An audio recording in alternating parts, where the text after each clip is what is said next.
लेकिन मेरा जो बाल जाना स्टार्ट हुआ वो 25 प्लस के समथिंग एज में ही स्टार्ट हो गया। कुछ लोग बोले कि साबुन बालों में नहीं लगाना चाहिए, उससे भी बाल झड़ते हैं। तीसरा पॉइंट आता है कि शैम्पू। कुछ लोग कहते हैं कि ये शैम्पू नहीं लगाना चाहिए, ये शैम्पू अच्छा होता है। एक हेयर विग भी होता है जो कैप के जैसे होता है, एक लगाने वाला होता है, एक चिपकाने वाला होता है। मैंने सोचा कि हो ना हो उसी को देखा जाए। दूध के लिए मना किया गया, मिल्क, खट्टी चीज़ के लिए मना किया गया और राइस के लिए मना किया गया। ऐसे ऐसे कुछ चीज़ें थी। जय विश्वनाथ की, राधे राधे। आज मैं वेद प्रकाश मिश्र भगवान बाबा विश्वनाथ की पावन नगरी से पधारे इस हरिद्वार में उपस्थित QST क्लिनिक के संस्था में आए हैं। हमारा ट्रांसप्लांट महज आज के ठीक 1 मंथ पहले किया गया था और आज ही के दिन हमारा आज का फर्स्ट PRP संपन्न हुआ, जो काफ़ी सही ढंग से और सुयोग्य चिकित्सकों के माध्यम से किया गया। जहाँ तक हम आपको बताना चाहें कि जैसे बाल झड़ना स्टार्ट हुआ, जैसे आम इंसान की भांति हमें भी चिंता हुआ, तनाव हुआ कि आखिर ये सब क्यों। इतने कई लोग कहते हैं कि जेनेटिक के माध्यम से होता है, मानते हैं बात को कि जेनेटिक के माध्यम से होता है। जैसा कि हमारे फैमिली में मैंने होश संभालते हुए जैसे सबसे पहले इंसान को देखा अपने पिताजी को, तो उनका भी जब बाल गया तो लगभग 50 प्लस एज होने के बाद ही बाल झड़ना स्टार्ट हुआ। तो जेनेटिक कहा जाए तो हमारे दिखने में उस एज के समथिंग एज में बाल झड़े तो जेनेटिक कह सकते हैं। लेकिन मेरा जो बाल जाना स्टार्ट हुआ वो 25 प्लस के समथिंग एज में ही स्टार्ट हो गया। कहाँ 50 प्लस और कहाँ 25 प्लस, काफ़ी लॉन्ग डिस्टेंस है। तो मैंने देखा कि हो ना हो पानी की वजह से हो सकता है, क्योंकि उसके पहले जहाँ हम रहते थे, जैसे हम अपने जन्म स्थान से लगभग 300 किमी लॉन्ग डिस्टेंस पर रहते हैं। तो पहले रहते थे विश्वनाथ टेम्पल के पास में। वहाँ पे भूमिगत पानी यानी कि जो सबमर्सिबल का पानी होता है, जब तक उस पानी को यूज़ किए नहाने के लिए या पीने के लिए या जैसे भी यूज़ किए तो बाल बिल्कुल परफेक्ट था। लेकिन जैसे सप्लाई पानी को यूज़ किए, मतलब जगह परिवर्तन के माध्यम से सप्लाई पानी को यूज़ किए, तब से बाल झड़ना स्टार्ट हो गया। एक दिन मैं ऐसे ही नहा के आया था, बाल झाड़ते वक्त जो बालों में हाथ लगाते हैं ना, ऐसे हाथ लगाते हैं, तो हमारे हाथों में मतलब कि एकाधिक मात्रा में बाल दिखाई पड़े जो झड़े हुए थे। डैंड्रफ भी था, बाल झड़ना स्टार्ट हुआ था। सोचे कि कुछ टाइम बाद सही हो जाएगा, ये सब नॉर्मल है बाल झड़ना। लेकिन आए दिन बाल झड़ना उसका मात्रा बढ़ने ही लगा, घटने की अपेक्षा बढ़ने लगा। मैं सोचा कि हो ना हो पानी में समस्या आ सकता है। तो कुछ लोग बोले कि पानी में फिटकरी 5-6 बार राउंड घुमाने पे जो भी पानी का कचरा होता है वो सब मिट्टी नीचे बैठ जाता है और फिर नहाने मात्र से उसमें कोई प्रॉब्लम नहीं होता है। मैंने उसको भी आजमाया, लेकिन कोई खास रिस्पॉन्स देखने सुनने को नहीं मिला। कुछ लोग बोले कि साबुन बालों में नहीं लगाना चाहिए, उससे भी बाल झड़ते हैं। मैंने उसको भी नोटिस किया, साबुन लगाना बिल्कुल छोड़ दिया, उससे भी कोई खास रिस्पॉन्स नहीं मिला। तीसरा पॉइंट आता है कि शैम्पू। कुछ लोग कहते हैं कि ये शैम्पू नहीं लगाना चाहिए, ये शैम्पू अच्छा होता है। मैंने उसको भी नोटिस किया, लेकिन ऐसे ऐसे कई सारे अपवाद हैं। मैंने उसको नोटिस किया, उसका अनुसरण भी किया, लेकिन कोई भी खास रिस्पॉन्स नहीं मिला। फिर कुछ फ्रेंड सर्कल अपने भाई के माध्यम से मालूम चला कि एक हेयर विग भी होता है जो कैप के जैसे होता है, एक लगाने वाला होता है, एक चिपकाने वाला होता है। मैंने सोचा कि हो ना हो उसी को देखा जाए, जो आम मार्केट में 12-13 हज़ार 15 हज़ार में मिल जाते हैं। लेकिन हमारी पहचान के बहुत ही घनिष्ठ व्यक्ति हैं, क्या ही नाम बताऊं, एक गोपनीयता भी होती है। मैंने उनका देखा कि उनका स्किन आंखों देखा हाल, स्किन खराब होने के चांस ऐसा हमें लगा। तो उन्होंने स्वयं बताया कि इसको लगाने से बहुत पेन होता है कभी कभी, और ऐसा लगता है कि माथे पे बहुत ज़्यादा बोझ, वजनी चीज़ लदा हुआ है, कोई जकड़ा हुआ है माथे को, तो उनके बातों को सुनने के बाद भी मैंने उसको कैंसिल किया कि नहीं, ये भी फ़ायदेमंद नहीं है।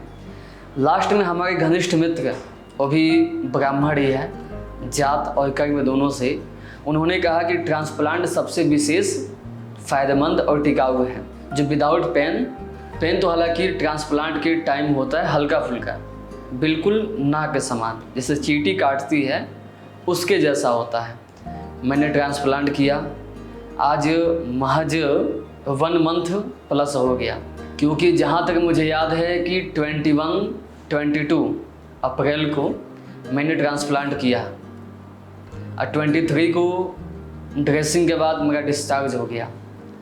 और हमारे योग्य चिकित्सकों के माध्यम से सलाह दिया गया कि जो भी यहाँ का फॉलोअप है, रूल्स फॉलो है, उसको फॉलो करते हुए नेक्स्ट मंथ से मेडिसिन स्टार्ट करने हैं, जो कंटिन्यू चलेंगे लगभग 1 ईयर्स यानी 1 साल के समथिंग में दवा को चलाना होगा और PRP सेशन लेना होगा। ऐसा नहीं कि PRP सेशन यहीं से लें, जहाँ पे हमें कंफर्ट पड़े और सही पड़े कि हाँ यहाँ पे PRP सेशन सही ढंग से, उचित ढंग से किया जाता है, वहाँ से लिया जाए तो बाल जल्दी ग्रोथ होने के चांस होते हैं। यही सोच के हम इस क्लिनिक को डिसाइड किए, ट्रांसप्लांट किए और आज हम आप सभी के सामने यहाँ उपस्थित हैं। अब रही बात अगले पड़ाव का कि इसमें क्या क्या परहेज है, मतलब क्या क्या बचाव करने हैं, क्या क्या इसके कैसे इसका शेड्यूल होता है 1 मंथ का, जैसे जो मैं फेस किया हूँ 1 मंथ में। मैं अपना प्रतिक्रिया ये देना चाहता हूँ कि यहाँ से जाने के बाद हमारे चिकित्सक सलाह दिए कि ट्रांसप्लांटर एरिया को ओपन नहीं छोड़ना है, यानी कुल मिला के इसको पोल्यूशन से बचाने हैं, ठीक है। और इसको बिल्कुल जब भी लेटे तो स्ट्रेट में लेटे, क्योंकि जैसा आप सभी ने देखा होगा ट्रांसप्लांट के टाइम माथे पे एक पट्टी लगता है, हमारे ख्याल से एक जो गर्म पट्टी होता है जिससे स्वेलिंग ना हो, यानी कि सूजन ना हो। और काफ़ी मुझे उसका फ़ायदा समझ में आया भी। जब तक मैंने उस पट्टी को लगाया था मेरे माथे में बिल्कुल भी कोई भी सूजन नहीं आया। तो जहाँ तक मेरा मानना है कि चिकित्सकों ने अपना जो भी रूल्स फॉलो के लिए बोला था, यदि उसको फॉलो किया जाए तो कोई भी प्रॉब्लम फेस नहीं होगा। दूसरी बात कही जाए तो जैसे मैं यहाँ से ट्रेवलिंग किया, हमारा ट्रेवल टाइम यहाँ से लगभग 18 से 20 घंटे का होता है, मोटा मोटी 18 से 20 घंटे का। मैंने ट्रेन में लेटा, उसका साइड इफेक्ट ये भी था कि माथे में पसीना नहीं होने देना है, पोल्यूशन से बचना है और बिल्कुल स्ट्रेट सोना है, मतलब किसी भी एंगल से माथे का झुकाव नीचे नहीं होना चाहिए, ये विशेष ध्यान देना चाहिए। क्योंकि चाहे हम ये करवट लेके सोएं या जैसे भी सोएं या झुक के देखें या फ़ोन ऐसे चलाते हैं, तो किसी भी एंगल से इसका झुकाव नीचे न हो, मतलब कुल मिला के अपने फेस का जो डायरेक्शन होता है, दिशा होता है, या तो सामने हो या तो ऊपर के साइड में हो, तो स्वेलिंग से बच सकते हैं, ठीक। दूसरी बात रहा, ये तो सोने की बात हो गई, स्ट्रेट सोना है, माथे पे कोई प्रेशर ना पड़े, आँखों पे प्रेशर ना पड़े। रही बात परहेज का खाने पीने में, तो आम व्यक्ति को भी पता होगा, सामान्य व्यक्ति को भी पता होगा कि कोई भी मेडिसिन लेते वक्त डॉक्टर हमारे खट्टी चीज़ से मना करते हैं। बस वही सेम चीज़ यहाँ भी था। तो यहाँ पे क्या था कि खट्टी चीज़ से बचना है, खट्टे फल हो या खट्टे खाद्य पदार्थ हो, उसके साथ साथ चावल है, राइस नहीं खाने थे, दूध, यानी कि जो हमारे इसमें प्लांटर एरिया है जहाँ से बाल निकाले गए हैं और जहाँ बाल लगाए गए हैं, डोनर जो भी इंग्लिश में बोला जाता हो, हमारी भाषा में जहाँ से बाल निकाले गए हैं और जहाँ बाल लगाए गए हैं, इन दोनों के एक तरह से भी घाव ही है। जहाँ सिरिंज लगाया गया है वो जल्दी से अपने पहले वाले कंडीशन में आ सके, इसलिए दूध के लिए मना किया गया, दूध के लिए मना किया गया, मिल्क, खट्टी चीज़ के लिए मना किया गया और राइस के लिए मना किया गया। ऐसे ऐसे कुछ चीज़ें थी जो हमें परहेज के लिए बोला गया, महज मात्र 15 दिनों के लिए। उसके बाद हमारे डॉक्टर साहब खुद ही कॉल किए रिस्पॉन्स के लिए कि अब आप सब कुछ खा सकते हैं। यही नहीं, 1 मंथ पर डे चाहे मैसेज के माध्यम से और चाहे कॉल के माध्यम से। मैक्सिमम दोनों ही फीडबैक के लिए रिस्पॉन्स आता था कि हम कैसे हैं, कैसे मतलब हमारे हाल चाल, हमारी बॉडी रिस्पॉन्स के बारे में जानकारी हेतु अपना उचित सलाह के लिए कॉल मैसेज आता था। रही बात की मतलब कि हिल यानी कि यहाँ पे ठीक होना कब से स्टार्ट हुआ, और प्लस यहाँ पे कई लोग कहते हैं कि बाल ट्रांसप्लांट का नहीं झड़ता है, लेकिन ऐसा नहीं है। जैसा हमारे डॉक्टर पहले बताए थे ठीक वैसा ही स्थिति परिस्थिति मेरे साथ भी हुआ हो रहा है। मैंने नोटिस किया था कि पीछे जो बाल निकाला गया था ना, तो लगभग स्टार्टिंग के 3-4 दिन तक ऐसे चिपचिपाहट सा कुछ निकलता महसूस हुआ, लेकिन मैंने नोटिस किया कि फॉलोअप के बाद लगभग 1 वीक प्लस यानी कि 1 सप्ताह की समथिंग में हमारे बाल पीछे वाले जो स्किन थे नॉर्मल होना स्टार्ट हो गया। एक तरह से नॉर्मल हो भी गया, क्योंकि कुछ क्रीम दिए गए थे इसको लगाने के लिए। उसको मुश्किल से हम 2-3 टाइम लगाए होंगे, लेकिन फिर नॉर्मल होना स्टार्ट हो गया। अभी आपके सामने है, बिल्कुल परफेक्ट है। रही बात सामने का प्लांटर एरिया का बाल झड़ने का, तो स्टार्टिंग के 5 डेज यानी कि 5 दिन स्प्रे करना होता है। अब ठीक 5 दिन के बाद उसको जो शैम्पू प्रोवाइड किया जाता है यानी कि baby shampoo, Johnson's baby shampoo, मैंने उसको यूज़ किया। जैसे यहाँ पे जो प्लांटर जो स्किन है, जो मृत स्किन कहते हैं, जैसे वो क्लीन होना जैसे क्लीन हो गया ना, ठीक उसके बाद मैंने नोटिस किया ऐसे हाथ सहलाते हुए कि हाथों में कुछ बाल दिखाई पड़ने लगे। तो हमें चिंता हुआ कि भाई मैंने तो प्लांट किया है, ट्रांसप्लांट किया है, फिर हाथों में बाल कैसा। तो मैंने डॉक्टर से बात किया, उन्होंने कहा कि जैसा हम आपको पहले बता चुके हैं ठीक उसी को देखते हुए वो बाल झड़ेंगे। जो बाल स्किन के ऊपर हैं मैक्सिमम बाल वो झड़ जाएंगे, लेकिन टेंशन लेने की बात नहीं है, क्योंकि उसकी जड़ें आज भी आपकी स्किन के अंदर हैं। जैसे कोई भी फसल उगाने के लिए बीज डालते हैं भूमि में, तो भले ऊपर से फसल या बीज दिखाई नहीं पड़ता है, लेकिन जो बीज इसकी ज़मीन के अंदर होता है वही अंकुरित होता है। ठीक वही प्रोसेसिंग हमारे ट्रांसप्लांट एरिया का भी सिस्टम है। तो महज बाल झड़ना 3 से 4 मंथ झड़ेंगे, उसके बाद से नए बाल वहाँ से आने स्टार्ट हो जाएंगे। जैसे हम यहाँ से अपने वासस्थान को गए, यानी कि जहाँ पे हम रहते हैं, वहाँ पे कई लोगों ने पूछा कोई कैप लगाएंगे, तो नॉर्मली कोई भाई किसी को डाउट होगा कि जो इंसान विदाउट कैप का रहता हो, अचानक से कैप कुछ बदलाव दिखे लगभग सभी गतिविधियों में, तो कोई पूछेगा क्या है क्या नहीं। तो मैंने बताया कि ट्रांसप्लांट किया है QST क्लिनिक हरिद्वार संस्था से। तो कई लोगों ने ये सवाल किया कि रिस्पॉन्स कब तक आ सकता है, इसका फ्यूचर कैसा हो सकता है, इसका ये सच में टिकाऊ है कि नहीं है, या इसको कराना चाहिए कि नहीं कराना चाहिए। तो मैं केवल एक ही बात कहा, भले मैं ज्योतिष से हूँ लेकिन मैं भगवान तो नहीं हूँ ना। कोई कहा गया कि यत पूर्वम विधिना ललाट लिखितुम तन्मार्जितुम कह क्षमा, यानी कि विधिना यानी कि भगवान, जो भगवान सब पहले से ही ललाट पे लिख के भेज चुके हैं, उसे मिटाने में कौन सामर्थ्यवान है, अर्थात कोई नहीं। लेकिन फिर भी उम्मीद पे दुनिया कायम है। बस उसी उम्मीद से हम भी आपके यहाँ इस हरिद्वार में उपस्थित QST क्लिनिक में आए हैं कि शायद मेरा भी अच्छा रिस्पॉन्स आए। अब तक तो मुझे पॉजिटिव रिजल्ट ही मिला है, लेकिन जब तक बेहतर में बेहतर रिस्पॉन्स न मिल जाए तो तब तक कैसे कह सकते हैं। लेकिन जैसा डॉक्टर हमारे सलाह दिए हैं कि 1 ईयर्स यानी 1 साल के समथिंग में आपके बाल अच्छे खासे आ जाएंगे, उसके बाद तो फिर वो बाल अस्थायी रहेंगे, टिकाऊ रहेंगे।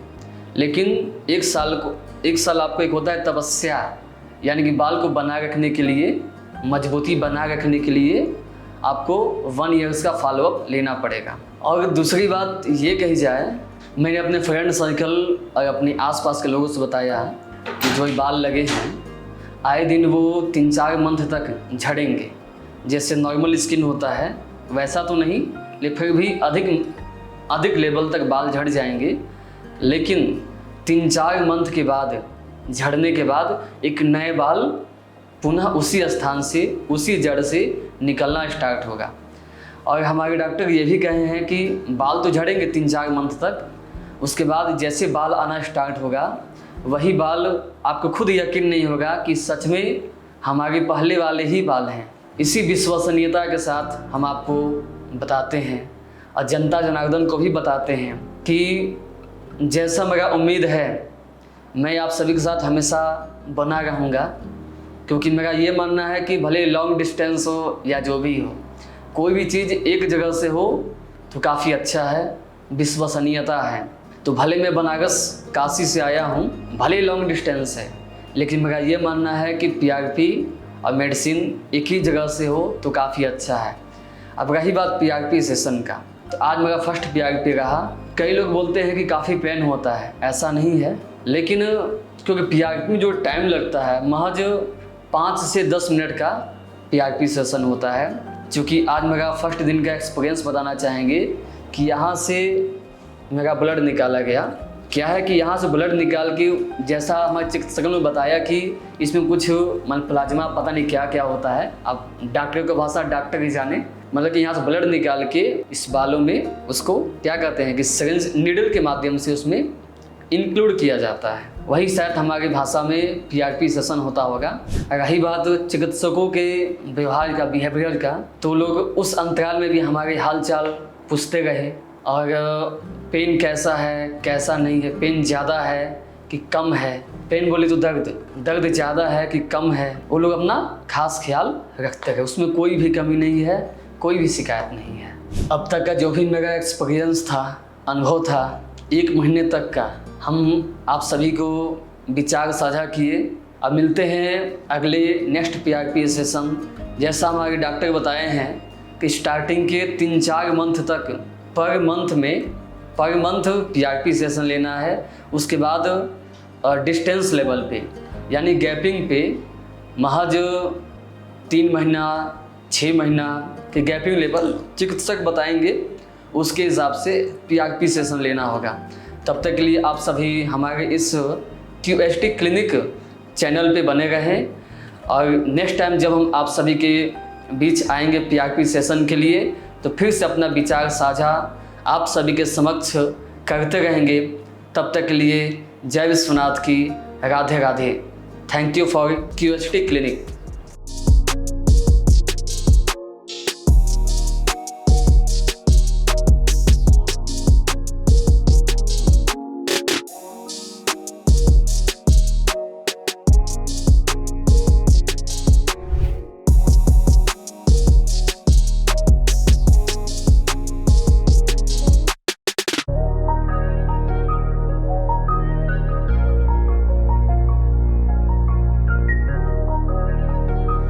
हेलो फ्रेंड्स, अगर आपने अभी तक हमारे चैनल को सब्सक्राइब नहीं किया है तो प्लीज इस वीडियो को लाइक कीजिए, शेयर कीजिए और हमारे चैनल को सब्सक्राइब कीजिए और ध्यान रहे बेल आइकन दबाना ना भूलें, जिससे हमारे हर वीडियो का अपडेट आपको समय समय पर मिलता रहेगा।